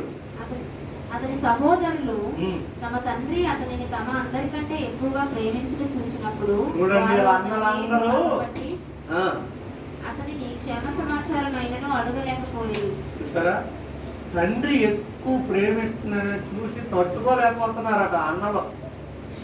చూసారండి, తమ్ముడిని చూసి తట్టుకోలేని సమాజం అండి మనం బ్రతుకుతున్న సమాజం. ఎంత మంచి సమాజంలో ఉన్నామో చూడండి. తమ్ముడే కదా, బాగున్నాడు, సంతోషపడవచ్చు కదా. ఇంకా చదవండి. యోసేపు ఒక కలగని తన సహోదరులతో అది తెలియజెప్పగా వారు అతని మీద మరి పగపట్టింది. చాలు చాలు చాలు. ఇక కళలు దేవుని దృష్టికి ఎవరైతే మంచిగా ఉంటారో దేవుడు వాళ్ళకి ఏమేమి ఇస్తాడండి? ప్రసంగి ఒకసారి చూడండి. దేవుని దృష్టికి ఎవరైతే మంచిగా ఉంటారో దేవుడు వాళ్ళకి ఏమేమి ఇస్తాడో ప్రసంగి 2వ అధ్యాయము 26. ఏలయనగా దైవ దృష్టికి మంచివాడుగా దైవ దృష్టికి మంచివాడుగా ఉండువానికి దేవుడు జ్ఞానము తెలివి ఆనందమును అనుగ్రహించు. అయితే దైవ దృష్టి ఇచ్చుటకై ప్రయాసపడి పోగు చేసే పనిని ఆయన పాపాత్మునికి నిర్ణయించును. దేవుని దృష్టికి ఎవరైతే మంచిగా ఉంటారో దేవుడు వాళ్ళకి ఏమిస్తాడండి? జ్ఞానం ఇస్తాడు, తెలివిస్తాడు, ఆనందం ఇస్తాడు, ఐశ్వర్యం ఇస్తాడు. ఈ ఐశ్వర్యం ఎలాగిస్తాడట? నువ్వు కష్టపడక్కర్లే, పాపాత్ములు కష్టపడుతున్నారు, వాళ్ళందరూ కూడబెడుతున్నారులే. ఒక 120 అంతస్తుల బిల్డింగ్లు వాళ్ళు కడుతున్నారు, కట్టనే అది పూర్తి అవ్వాలంటే 10 సంవత్సరాలు, అది అయిపోయిన తర్వాత నీకు రాసి ఇచ్చేస్తాను అంటాడు దేవుడు. హల్లెలూయా. ఇంతకి కష్టపడి కట్టింది ఎవరు? పాపం చేసి కష్టపడుతుంది. మొత్తం అదంతా కంప్లీట్ అయిన తర్వాత దేవుడు ఏం చేస్తాడంటే వాళ్ళని తీసేసి ఇది నీ కోసమే నేను ప్రిపేర్ చేయించే వెళ్ళు నివాసం చేయండి. సరేండి, దేవుని దృష్టికి ఇష్టడు వానికి దేవుడు జ్ఞానం ఇస్తాడు, తెలివినిస్తాడు, ఆనందమునిస్తాడు, ఐశ్వర్యం ఇచ్చే పని మరొకరు గొప్ప చెప్పి వాళ్ళు కంప్లీట్ చేసిన తర్వాత ఇతని చేతిలో పెడతాడు. ఆ విధంగా యోసేపు దేవుని దృష్టికి మంచోడు కనుక అన్నదమ్ములు చెడ్డోడు అనుకుంటున్నారు. అంటే ఎంత మంచోడు చూసి తట్టుకోలేకపోతున్నారు. మొత్తం కంప్లైంట్లు ఇస్తున్నారని అసలు తట్టుకోలేకపోతున్నారు. వాళ్ళు ఎలాగనుకున్నా ఏమనుకున్నా దేవుని దృష్టికి మంచిగా ఉన్నాడు. తర్వాత కొన్ని కళలు అన్నాడు. కళలు కానీ అనుభవం ఉందండి యోసేపుకి. అందరము కలగంటాం, కొందరు మర్చిపోతారు, కొందరు కళని అంటారు, అది జరగదు. కానీ యోసేపు జీవితంలో కళలు కన్నాడు, కళలు నెరవేర్చాడు. హల్లెలూయా. మీరు ఎవరికైనా రాత్రి ఏదైనా కళ వచ్చిందా? నిజంగా కళ వచ్చినట్టు నాకు ఉంటే ఎంత బాగుందో అనుకుంటున్నారా? అది నెరవేరాలంటే ప్రార్థన చేయి. ఒకవేళ దేవునికి ఇష్టమైతే జరిగిపోతుంది. యోసేపు కళలు కన్నాడు, 2 సార్లు కళలు కన్నాడు. ఈ 2 సార్లు కళ బాగని చెప్పేసరికి అన్నదమ్ములందరూ శత్రువులు అయిపోయారు, తల్లిదండ్రులు కూడా శత్రువులు అయిపోయారు. అదేంటి ఎందుకు అలాగా? ఒకసారి కళ్ళగా అన్నాడు, వరి వెన్నులు 12 వెన్నులు, 11 వెన్నులు, మొత్తం 12 వెన్నులు ఉన్నాయి. అందులో ఒక వెన్నే నిలబడిందట, మిగతా 11 వెన్నుల దగ్గర కళ్ళు వచ్చేసి నమస్కారం చేయాలి. అప్పుడు అన్నంతో చెప్పాడు, అన్న నాకు ఇది ఏంట్రా దాని భావం అంటే, మీ 11 మంది నాకు నమస్కారం చేస్తారట అన్నాడు. ఎలా ఉంటుంది? వీడు చిన్నోడని ఫోన్లు అంటే వీడికి ఇగటాలు ఎక్కువ అయిపోతుందని కోపం పెట్టుకున్నాడు. ఇంకోసారి మరొక కాలం వచ్చేసిందట, సూర్యుడు చంద్రుడు 11 నక్షత్రాలు వచ్చి ఈయన పాదాలకి నమస్కారం చేయాలి. ఈసారి తల్లిదండ్రులు ఉన్నప్పుడే చెప్పాడు, సూర్యుడు చంద్రుడు అంటే అమ్మ నాన్న, 11 నక్షత్రాలు అంటే అన్నదమ్ముడు, మీరందరూ వచ్చింది నా కాళ్ళ కంటే. ఇప్పుడు అమ్మాలకు కూడా కోపం వచ్చేసిందట, ఇప్పుడు అందరికీ శత్రువు అయిపోయాడు. చూడండి, నువ్వు దేవుని దృష్టికి మంచోడు అయిపోతే మనుషుల దృష్టికి ఎలాగవుతావట? చెడ్డోడ్లాగా ముందు అనుకుంటారు, కానీ తర్వాత వాళ్ళు గ్రహిస్తారు, ముందు అలాగే అనుకుంటారు. అందుకే ఏ మనుషుడైనా దేవునికి దగ్గర అవ్వాలంటే మనుషులకు దూరం అవ్వాలి. ఫర్ ఎగ్జాంపుల్, ఇక్కడ దేవుడు ఉన్నాడంటే, దేవుడు ఇదేమో మనిషి, నేను మధ్యలో ఉన్నాను. నేను మనిషికి దగ్గర అవ్వాలంటే ఎటు వెళ్ళాలి? మనుషుల వైపు వెళ్తున్న కొద్ది ఏమైపోతున్నాను? దేవునికి. ఇప్పుడు నేను దేవునికి దగ్గర అవ్వాలనుకొని మార్పు చెంది దేవునికి దగ్గర అవ్వాలనుకొని వెళ్తున్నాను. ఇప్పుడు ఎవరికి దూరం అవుతున్నాను? ఇప్పుడు నేను దేవునికి దగ్గర అయిపోయి మనుషులకు దూరం అయిపోతే మనుషులకు నచ్చుతానా? దేవునికి దగ్గరై మనుషులకు దూరం అయిపోతే వాళ్ళకి నచ్చను. అలాగని మనుషులకు దగ్గరై దేవునికి దూరం అయిపోతే దేవునికి నచ్చను. మరి ఇద్దరిలో ఎవరికి నేను నచ్చినట్టు ఉండాలి? దేవునికి నచ్చినట్టే నేనుంటే ఆయన ఆయుష్ ఇస్తాడు, ఆరోగ్యం ఇస్తాడు, ఆస్తిపాస్తులు ఇస్తాడు, జ్ఞానం ఇస్తాడు, తెలివి ఇస్తాడు, అన్నీ ఇస్తాడు. ఈయన ఎప్పుడైతే అన్నీ నాకు ఇచ్చేసాడో, నేను మనుషులకు దూరం అయిపోయినా, నన్ను చెడుగా అనుకున్నా, నేను ఇప్పుడు ఒక ఉన్నతమైన పొజిషన్లోనికి నేను వచ్చేసాను కనుక ఇప్పుడు నాకు దూరం అయిపోయిన మనుషులు అందరూ నా దగ్గరికి వచ్చేస్తారు. హల్లెలూయా. అదే ఒకవేళ నేను మనుషులకు దగ్గర అయిపోయాను అనుకోండి, దేవునికి దూరం అయిపోయానండి, వీళ్ళు నాకు ఆయుస్సు ఇవ్వలేరు, ఆరోగ్యము ఇవ్వలేరు, తగినంత ఆహారము ఇవ్వలేరు, ఆనందము జ్ఞానము తెలివిని ఇవ్వలేరు, ఏమీ ఇవ్వలేరు. ఆ ఒక్క పూట మంచిగా భోజనం పెడతారు, చికెన్ బిర్యానీ, రెండో పూటకు గుడ్లతో పెడతారు, మూడోసారి వంకాయ పెట్టి, నాలుగోసారి కూర. అందుకే యోసేపు దేవునికి దగ్గరే. హల్లెలూయా. అర్థమైందా నా నాటిక కదా? ఇప్పుడు మనుషులు అందరి దృష్టికి చెడ్డోడు అయిపోయాడు. చివరికి వాళ్ళు పగబెట్టుకొని ఇక కీడు చేయడానికి ప్లాన్ చేసేసారండి. ఏం చేశారండి? కీడు స్టార్ట్ అయిపోయింది. ఇక్కడ కీడు, అక్కడ ఏదైనా తోటలో స్టార్ట్ అయింది, ఇక్కడ ఇంట్లో స్టార్ట్ అయింది, ఇప్పుడు దేశం అంతా స్టార్ట్ అయిపోయింది ఆ కీడు. ఇప్పుడు కీడు చేయాలని ప్లాన్ చేసి ఏం చేశారంటే ఆలోచన చేసుకుంటున్నారు. కొండల మీదకి వెళ్ళిపోయి మందలు కాస్తున్నారు కదా, ఆలోచన చేస్తున్నారు. ఆలోచన కీడు చేసే పనిలో ఉన్నారండి. ఆ డ్యూటీలో ఉన్నోళ్ళకి వేరొక డ్యూటీ మీద మరి మనసు ఉండదు. కొంతమందికి పెద్దగా కష్టపడకూడదు, సులువుగా డబ్బు సంపాదించాలా. ఆ డ్యూటీలో ఉన్నోడికి అమ్మ లేదు, నాన్న లేడు, తమ్ముడు లేదు, చెల్లెలు లేదు, పాస్టర్ గారు లేదు, దేవుడు లేడు. ఎవరిని ఖాతరు చేయరు, ఎందుకంటే అదే ఉద్యోగంలో ఉన్నారు. బాగా సింపుల్గా డబ్బు సంపాదించారు, కోట్లు గడిగించాలని స్టేజ్లో ఉన్నప్పుడు మరి ప్రపంచం మీద ఆ మత్తులో ఉన్నోళ్ళకి ఇంకేం కనబడదు. ఈ రోజుల్లో ఎక్కువ మంచి చేస్తున్నది అది సంపాదన.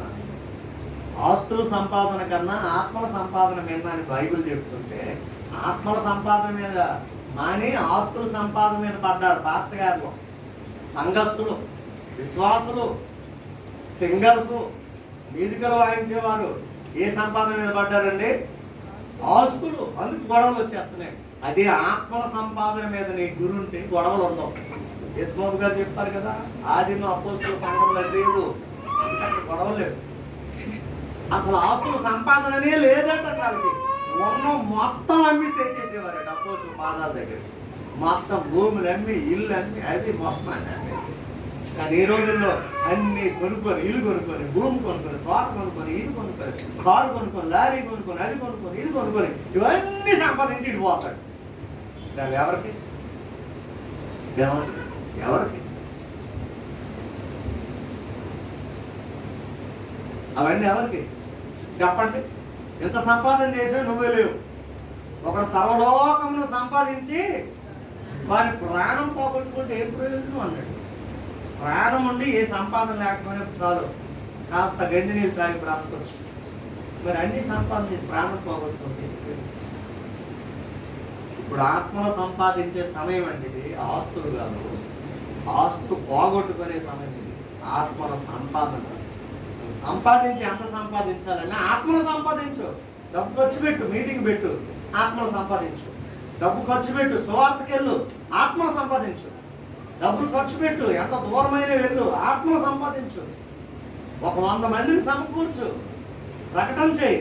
ఒక్కడు లక్ష్యం పడినా చాలు, 100 కోట్లు సంపాదించడానికి. భోజనం పెట్టి పర్లేదు, వాక్యం వినిపించు. సహాయం చేయి, ఆర్థికంగా ఆదుకో, పర్వాలేదు, వాక్యం వినిపించు. ఆత్మల సంపాదనలో 10 రోజులండి. ఏ సంపాదన లేదు, మరి మనసు ఉండడానికి వీల్లేదు. అయితే వీళ్ళు కీడు చేయడానికి ప్లాన్ చేసుకుంటున్నారు. అంతలోగా యోసేపు వెళ్ళాడు. మీకు తెలుసు కదా, అంతవరకు ఎవరితో ఉన్నాడండి? జిల్పా బిల్హా కుమారుల దగ్గర ఉండేవాడు, చిన్నోడు కదా. కానీ తండ్రి పిలిచేటన్నాడు, నాన్న వీళ్ళ దగ్గర కాదురా, మీ పెద్దన్నలు అక్కడ ఉన్నారు. ఎవరెవరు? లేయా కుమారులు, వీళ్ళందరూ పెద్దలు అక్కడ ఉన్నారు. బెన్యామీడు కూడా అక్కడ ఉన్నాడు. వీళ్ళతో ఎప్పుడూ ఉంటున్నావు, వాళ్ళ దగ్గరికి వెళ్ళు, వాళ్ళ యోగక్షేమాలు తెలుసుకొని రా, వాళ్ళు ఎలాగున్నారో చూసిరా, మరలా మాకు చెప్పాలి అంటే బయలుదేరాడండి. వాళ్ళకి ఆహారాలు పట్టుకొని బయలుదేరాడండి. ఇప్పుడు వాళ్ళకి సంచులు బ్యాగలు లేవు, కావిడు లేవు. కావిడి పట్టుకుని ఊరు వెళ్తున్నాడు. ఏమండి ఇక్కడ ఎక్కడైనా మనందరూ కాసేవారు ఉన్నారు? ఎక్కడ లేరు బాబు. ఇంకొకరు ఏమండి ఇక్కడ ఎక్కడైనా, అయితే ఆ కొండ చాటుని ఎక్కడో చూశాను, అక్కడికి వెళ్ళి ఏమండి ఇక్కడ కనబడ్డారా? అయితే కనబడ్డారు. అది అలా వెతుక్కొని వెళ్తున్నాడు. అన్నల్ని వెతుక్కొని ఈయన వెళ్తే సంతోషంగా, కీడు చేయాలన్న ముఖాలు వికారం పెట్టుకొని చూస్తున్నారు. ఈయనేమో నవ్వుతూ సంతోషంగా ఈయన ముఖం ఉంటుంది, ఆయన ముఖం ఏమైనా ఉండాలి, వికారం చేసుకొని దూరం నుండి చూసారు. అడరా వస్తున్నాడు, కళల భావం చెప్పేవాడు. ఈరోజు ఆడి పని కంప్లీట్ చేసేద్దాం, అప్పుడు ఆ కళ ఏమవుతుందో, కళ భావం ఏమవుతుంది, ఆడి సంగతి ఏదో తేల్చేద్దామని ఏంటంటే తమ్ముడు సంగతి. ఎంత ఘోరం అండి, తమ్ముడు సంగతి పేల్చేస్తావా నువ్వు? భర్తను కడతేర్చిన భార్య, భార్యని కడతేర్చిన భర్త. రోజు వార్తలు, నీ భార్యనే నువ్వు నాశనం చేసేస్తావా? భర్తను నాశనం చేస్తావా? పిల్లల్ని నాశనం చేస్తావా? స్నేహితుడిని నాశనం చేస్తావా? మరి ఏం చేయవు నువ్వు? హల్లెలూయా. కునుకుతున్న వాళ్ళందరూ ఒకసారి చెప్పండి, హల్లెలూయా. అందరం చూడాలని ఆశతో వెళ్తుంటే దొరికాడు రా. ఇప్పుడు దొరికాడు, కరెక్ట్ అయిన టైంలో ఇటు దొరికాడు. సైతాన్ గాడు తాలకు ప్లాన్ ఎప్పుడు ఇదేనండి. ఎప్పుడు నువ్వు దొరుకుతావా, ఎక్కడ దొరుకుతావో, ఎలాగ దొరుకుతావో అని కనిపెడతాడండి వాడు. ఎప్పుడు కనిపెడతాడు. ఆదాముతోనే దేవుడు అన్నాడు కదా, నీ ఇంటి వాకిట పాపము పొంచి ఉండును అంటే దాని అర్థం పాపం అనేది నీ ఇంటి వాకిట ఆ ముంగిటిలాగా వంగి చూస్తుందట. ఎవరైనా ఉన్నారా లేదా ఎట్టిల్లని ఏ సంగతి అని. నిన్ను ఎప్పుడు పట్టుకుందామా, నువ్వు ఎక్కడ దొరుకుతావా అని చూస్తాడట. ఎప్పుడు కూడా కరెక్ట్గా దొరికాడు. కళలో చెప్పేవాడు దొరికాడు, నిలువుట అంగి తొడిగేవాడు దొరికాడు, అసలైనవాడు దొరికాడు. రండ్రా అని ఇక్కడ కీడు ప్లాన్ చేసుకుంటాడు. చూడండి, అందరూ కలిపి మంచి చేయాలి, కానీ అందరూ కలిపి ఏం చేస్తున్నారు? కీడు. నిన్న మేము ఇది కొనుక్కొని రిటర్న్ వచ్చేస్తుంటే వాళ్ళు ఎవరో హిందీ వాళ్ళు, దాన్ని ఏమంటారు, ఫలూడా, రకరకాల మిల్క్లు అక్కడ అమ్ముతాడు కదా, ఆ బండి దగ్గర మేము ఉన్నాం. ఒక 6-7 ఆటో నిండా వచ్చేసి మొత్తం తాగేసి డబ్బులు ఇవ్వకుండా వెళ్ళిపోతాం. పాపం ఒకటి వెళ్తే వాడినే దోచేసారు వాళ్ళు, రెండో వాడు కనబట్టుకొని వెళ్తారు. అయినా వాళ్ళు ఇవ్వలే. పాపం వీళ్ళు ఇద్దరే అయిపోయారు. వాళ్ళు తెలుగు రాని వాళ్ళు కదా, వాడు తెలుగు హిందీ మిక్స్ చేసి పెడుతున్నాడు మా దగ్గరికి వచ్చి. తెలుగులో తిట్టడం రాక 160 రూపాయలు 260 రూపాయలు అయింది ఇవ్వలేదని ఏదేదో పాపం తిడుతున్నాడు. చూడండి, కీడు చేయడానికి ఒక ఆటోతో కుర్రగాళ్ళు వచ్చి ఎవరొచ్చు వచ్చి అక్కడ మొత్తం తాగేసి వెళ్ళిపోతున్నారు. ఏమి ఘోరం అంటే అది. వాళ్ళిద్దరే కదని మోసం చేశారు. రేపు పొద్దున వీళ్ళ 6గురికి మరొక 12 మంది ఉండరా? ఎంత ఘోరం. చివరకు మన భారతదేశంలో, మన ఆంధ్రాలో, మన వైద్యులు కూడా ఇలాంటివేనా? దరిద్రం ఇలాంటి మధ్యలో ఉన్నామా అనిపించింది. కీడు చేయడానికి ప్లాన్ చేస్తున్నారు. మొత్తానికి వచ్చేసాడు. ఇంకా అంతే, పట్టుకున్నారండి, కొట్టారు, రక్తాలు వచ్చినట్టు కొట్టారు, వస్త్రం తీసేశారు. ఆ కారిన ఆ రక్తంతో వస్త్రాన్ని తుడుతున్నారు. ఎంతలోగా బెన్యామీను ఆఖరి వాడు ఉన్నాడు కదా, కాలు మీద పడిపోయాడు. అలారా ఎందుకు ఇలా?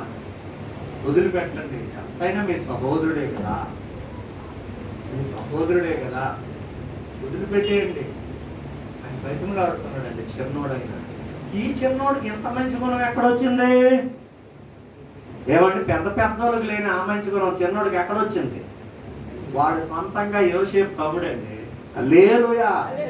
ఒక మంచి అన్న కలిగి ఉంటే అందులో కాస్తో పోస్తా ఆ తమ్ముడికి అంటుతుంది.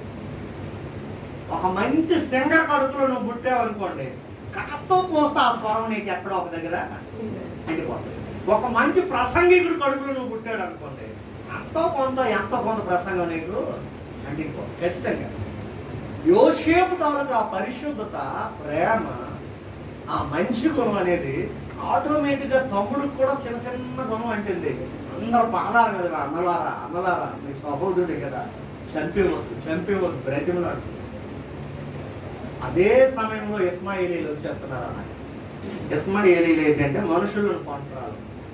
మన ఊర్లోనే పోయింది అబ్బాలు కొంటాం, కుర్చీలు కొంటాం, ఇస్త్రీ బెట్లు కొంటాం అంటారు కదా, అక్కడ పోయిన మనుషులను కొంటాం, మనుషులను కొనుక్కుంటారు. అది కొనుక్కొని అక్కడ అమ్ముకుంటారు, మనుషులను కూడా కొనుక్కొని అమ్ముతారు. మరి మనకు కూడా జరుగుతుంది కదా స్మగ్లింగ్. చాలా మంది అబ్బాయిలు అందంగా ఉన్న వాళ్ళని అమ్మాయిలుగా మార్చేసి అమ్మేస్తున్నారు కదా. అలాగే అమ్మాయిలు చిన్నపిల్లలైనా రకరకాల ఇంజక్షన్లు వేసి వాళ్ళని పెద్దోళ్ళలాగా చేసి వేశ్య గృహాలకు అమ్ముకుంటున్నారు కదా. ఇదే బిజినెస్. అలాంటి ఇస్మాయిలీలు చూస్తుంటే అన్నలారా మీకు దండం పెడతాం, చంపివద్దు, పూర్తిగా చంపివద్దు, వాళ్ళకి అప్పచెప్పేయండి, ఇక వాళ్ళే చంపుకుంటారు, వేరే దేశం పోతారు, ఇక చచ్చినోడితో సమానమని మొత్తానికి రికమెండ్ చేసి యోసేపుని బ్రతికించాడు. చప్పలు కొడతాం. నిజంగా చిన్నోడికి దండం పెట్టాలి కదండి మనం. యోసేపు బ్రతకడానికి అవసరమయ్యా అతనే ఉన్నాడు కదా. ఒకవేళ బెన్యామీనే లేకపోతే ఏమైపోద్ది? అక్కడ ఏమైపోద్ది? ఈ విధంగా ఇస్మాయిలీలు కమ్మేశారు. ఎంత కమ్మారండి? 20 తులాల వెండికి. అయితే ఎంతకే తులం వెండి ఎంత అండి ఇప్పుడు? మరి అన్న 500. 20 తులాలు ఎంత వస్తుంది? 1000 రూపాయలు అనుకోండి. 20 తులాలు ఎంత? అయితే 20,000కు ఒక మనిషిని అమ్మేస్తావా? 20,000కు ఒక మనిషిని చంపేస్తారా? ఈ రోజుల్లో అలా చంపేసిన వాళ్ళు కూడా ఉన్నారు కదా. గర్భంలో పుట్టినా నాకు పుట్టలేదమ్మా అని ఆయా చెప్తే పేక వేసుకేసి కొట్టులో పడారు. ఒక 50,000 ఇచ్చి, లేదా అమ్మే ఇంకా 1,00,000 రూపాయలు ఇచ్చి అనుకున్న రోజు 20 తులాలు కట్టేశారు. ఇప్పుడు ఇస్మాయిలీలు వాళ్ళ దేశానికి తీసుకుపోయారు. ఇక అడ్రస్ లేడు యోసేపు. అప్పుడు అన్నల అమ్మయ్య ఇక ప్రశాంతంగా తిన్నారా, ఇక పడుకున్న దరిద్రం వదిలేసింది. వాళ్ళ దృష్టికి యోసేపు ఒక దరిద్రం. ఆ దరిద్రం వదిలేసింది అనుకో, ఇప్పుడు ఇక హ్యాపీగా ఉండొచ్చు అనుకుంటున్నా. వీళ్ళ పరిస్థితి ఇక్కడ ఇలా ఉంది. తండ్రి అడిగాడు, మీ దగ్గరికి మీ తమ్ముడు వచ్చాడు కనబడ్డాడంటే, లేదు నాన్న, కాకపోతే వస్త్రం కనబడింది, అది రక్తంతో నిండిపోయింది. ఒకవేళ తమ్ముడిని ఏ జంతువు చంపిందేమో, తమ్ముడు చచ్చిపోయి ఉంటాడు నాన్న, ఇదిగో ఈ వస్త్రమే అని ఎర్రటి వస్త్రం ఇస్తున్నాడు. ఇక్కడ యేసు ప్రభు వారికి ముందుతో చూడొచ్చు మనం. పరమగీతంలో నా ప్రియుడు ధవలవర్ణుడు, రత్నవర్ణుడు, సిలువలో ఏమయ్యాడు? రక్తవర్ణుడుగా మారిపోయాడు. అందమైన అంగి ఇప్పుడు రక్తముగా మారిపోయిన అంగి అయిపోయింది. అది చూపిస్తున్నారు. అంటే యేసుక్రీస్తు ప్రభు వారికి ముంగుర్తు యోసేపు కదా. తండ్రి ఇదిగో ఇదే మిగిలిందంటే ఇక తండ్రి మాత్రం పట్టేశాడు. తల్లి కూడా బహుశా చచ్చిపోయి ఉంటుందా, తర్వాత కొన్ని రోజుల్లో చచ్చిపోయి పట్టుకోలేక. తల్లి చావు కారణమయ్యారు, తండ్రి మంచం పెట్టడానికి కారణమయ్యారు, తమ్ముడు ఎక్కడికో తెలియని దేశానికి పోవడానికి కారణమైన అన్నలు కీడు చేశారు. అర్థమైందండి? కీడు చేసిన అన్నలు, కానీ మేలు చేసిన తమ్ముడే. హల్లెలూయా. కీడు చేసిన వాళ్ళకి నువ్వు కీడు చేయకు, అపకారికి ఉపకారం చేయమన్నాడు. మనం ఉపకారం చేసిన వాళ్ళకి ఉపకారం చేస్తాం, మరి అపకారం చేసిన వాళ్ళకి నాన్న మొన్నాడు ఒకటి కొట్టాడు, నేను ఒక్కనే ఉన్నాను, ఇప్పుడు మన ఇద్దరు రెండు కొడుకురా అంటాం మనం. ఇంత అపకారం తలపెట్టి ఇలా స్టోరీ ఇక్కడ ఇలా ఉంది. యోసేపునేమో అక్కడ కొట్టుకెళ్ళిపోయాడు, ఐగుప్తుకి వెళ్ళిపోయాడు, అక్కడ పెరుగుతున్నాడు. ఈ ఇస్మాయేలీయులు ఏం చేశారంటే ఒకరికి అమ్మేశారు. ఆయన ఎవరు కొనుక్కున్నారండి? అక్కడ పొతీఫరు అని ఒక ప్రధాన రాజుగారు తన సెకండ్ ప్లేస్లో ఉన్న వ్యక్తి, ఉద్యోగస్తుడు, ఆయన కొనుక్కున్నాడు. ఇప్పుడు ఆ ఇంట్లో పెరుగుతున్నాడు. హల్లెలూయా. ఆయన అటు ఎప్పుడు వెళ్ళిపోయాడో యోసేపు లేని కారణాన వీళ్ళ దేశానికి కరువు వచ్చిందట. చూసారండి? ఒక ఫలించే కొమ్మ లేకపోతే ఆ దేశం అంతా కరువు అయిపోయింది. ఒక సరైన ప్రార్థనా పరులు లేకపోతే ఆ దేశం ఎండిపోద్ది.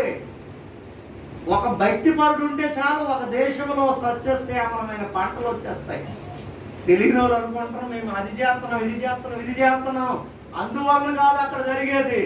అందుకే నెక్స్ట్ సండే ప్రపంచ ప్రార్థన దినం. ప్రార్థనా పరులు ఉన్నారు భూమి మీద, వాళ్ళ ప్రార్థన ఫలితమే ప్రపంచమంతా కాపాడబడుతూ ఇంకా నిలబడి ఉంది. ఈ సంగతి తెలియదు. యోసేపు ఎప్పుడు దాటాడో అనగా ఆశీర్వాదం పోయింది ఆ దేశంలో. ఏమొచ్చింది? కరువు, తెగుళ్ళు, లేనిపోయినవన్నీ వస్తున్నాయి. ఇప్పుడు ఈ కరువులు, తెగుళ్ళు ఎక్కడ పరిస్థితి ఎలా ఉంది? యోసేపు ఎప్పుడు ఆ దేశంలో అడుగు పెట్టాడో ఆ దేశంలో ఆశీర్వాదం స్టార్ట్ అయింది. హల్లెలూయా. యోసేపు అంటే ఆశీర్వాదం అండి. యోసేపు అంటే దీవెన, యోసేపు అంటే ఆరోగ్యం, యోసేపు అంటే క్షేమం. యోసేపు ఎక్కడుంటే అక్కడ కృప. ఇవన్నీ దేవుడు తాను గుణాలే ఇక్కడ యోసేపులో కనబడుతున్నాయి. ఇక ఈ దేశం సస్యశ్యామలమైన పంటలతో డెవలప్ అయ్యి చాలా బాగా పంటలు పండేసాయట. 7 సంవత్సరాలకు సరిపడా పంట యోసేపు ఉన్న రోజుల్లో పండేసిందట. హల్లెలూయా. ప్రపంచంలో ఉన్న నలుదిశల నుండి దేశస్తులు అందరూ కూడా అక్కడ ఆహారం కొనుక్కోవడానికి వచ్చి అక్కడ ఆహారం కొని పట్టుకొని వెళ్తున్నారట. చూడండి, ఒక భక్తుడుండి ఒక దేశం ఎలా దీవించబడతారు. మరొక 2 మాటలు జాగ్రత్త వినండి. అలాగ కొంతకాలం అయిన తరువాత యాకోబు ఏం చేశాడంటే తన కుమారుని పిలిచి, కుమారులారా మరి మన కరువు వచ్చింది, ఐగుప్తుకి వెళ్ళండి, అక్కడ ఎవరో మహానుభావుడు ఉన్నారు, పంటలు బాగా పండుతున్నాయంట, క్షేమం ఉంది, వెళ్ళి కొనుక్కొని రండి. ఇప్పుడు పంపించాడు. ఇప్పుడు వీళ్ళు ఎక్కడికి వెళ్ళాలి? యోసేపు ఎక్కడున్నాడో నువ్వు దేవునికి దగ్గరగా ఉంటే, ముందే చెప్పాను, నువ్వు మనుషులకు దూరం అయిపోయినా నువ్వు దేవునికి దగ్గర ఉంటే నీలో కృప, క్షేమం, సమృద్ధి, ఆశీర్వాదం, దీవెనలన్నీ నీ దగ్గర ఉంటాయి. కాబట్టి నీకు దూరం అయిపోయిన మనుషులందరూ ఏం చేస్తారు? వచ్చేస్తారు. హల్లెలూయా. గమనించండి, ఇప్పుడు వీళ్ళందరూ వచ్చి ఆయనకి సాష్టాంగ నమస్కారం చేశారు. హల్లెలూయా. 10 మంది వచ్చి నమస్కారం చేసి, అయ్యా మా దేశంలో కరువు వచ్చింది, మీరు ఎవరు కుమారులు అంటే మేము యాకోబు కుమారులము, ఇలా కరువు వచ్చింది మా తండ్రి పంపించాడంటే మీరేనా, ఇంకా ఎవరైనా ఉన్నారా? కడసారి వాడు ఒకడు ఉన్నాడండి, సరే మీకు ఆహారం ఇంకా ఎక్కువ ఇస్తాను, వాడిని కూడా ఇల్లు తీసుకొని రండి. హల్లెలూయా. దీనికి అర్థమైపోయింది ఆ 10 మంది ఎవరని? తన అన్నలే. ఆ చివరివాడు ఎవరని? తన తమ్ముడే. ఇప్పుడు వీళ్ళు వెళ్ళిపోతున్నప్పుడు వాళ్ళు ఏంటంటే పాత్రలు తెచ్చారండి, కంచులు ఇత్తడివి. అవి ఇచ్చి అవి అమ్మేసి ధాన్యం పట్టుకెళ్దామని. అయితే యోసేపు ఏం చేశాడంటే ఆ ధాన్యం కొలిపించాడు, ఆ బస్తాల మధ్యలో వీళ్ళు తెచ్చిన పాత్రలు కూడా అందులోనే పెట్టాడు, మూట కట్టేసి మీరు వెళ్ళిపోండి అని చెప్పాడు. వాళ్ళు మార్గ మధ్యలోనికి వెళ్ళి ఎందుకు ఓపెన్ చేసి చూస్తే పాత్రలు, అయ్యో పాత్రలు ఇందులో ఉండిపోయాయి, మనం ఇవ్వలేదేమో, ఒకరు మర్చిపోయామేమో, ఆయన కోపం కానీ మన మీదకి వచ్చిందంటే చాలా ప్రమాదం అని మళ్ళీ తిరిగి వెనక్కి వెళ్ళారండి. అయ్యా ఇలాగైపోయండి, మీరేనా పెట్టారు అంటే లేదండి మేము పెట్టలేదండి. నిజం చెప్పండి. లేదు లేదు. అయితే ఆ చిన్నవాడిని మీ తల్లిదండ్రులు ఉంటే వాళ్ళని కూడా తీసుకొని వస్తేనే మిగతా వాళ్ళని వదులుతారు, మీరు కొంతమంది వెళ్ళి కబురు తీసుకుంటాండి. హల్లెలూయా. అప్పుడు మిగతా వాళ్ళు వెళ్ళారు, తల్లిదండ్రులు తీసుకెళ్ళారు, తమ్ముడు తీసుకెళ్లారు. ఇప్పుడు అందరూ కలిపి ఒకేసారి యోసేపు ముందు సాష్టాంగ నమస్కారం, చప్పట్లు కొడతాం. యోసేపు కానీ అలాగే ఆ దుఃఖాన్ని ఆపుకోలేక బయటికి వెళ్ళిపోయి ఏడిచి మరలా ముఖం కడుక్కొని మరలా వచ్చాడు. ఆ సందర్భంలో పలికాడు. ఇప్పుడు చదివేయండి, ముగిద్దాం. ఆ సందర్భంలో పలికాడండి 50:22.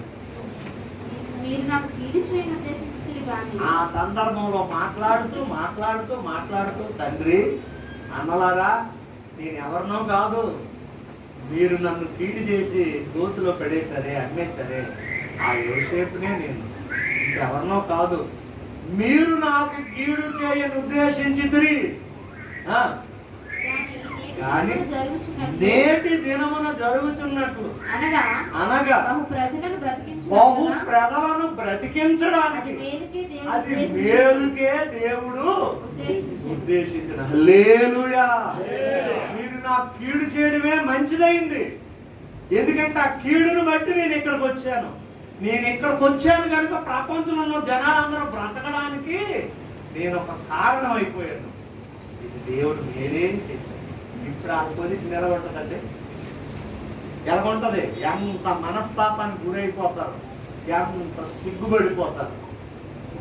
చివరిగా మరొక మాట కూడా అన్నాడు, కాబట్టి భయపడకుడి, నేను మిమ్మును మీ పిల్లలను పోషించదనని చెప్పి ఆదరించి వారితో ప్రీతిగా మాట్లాడాను.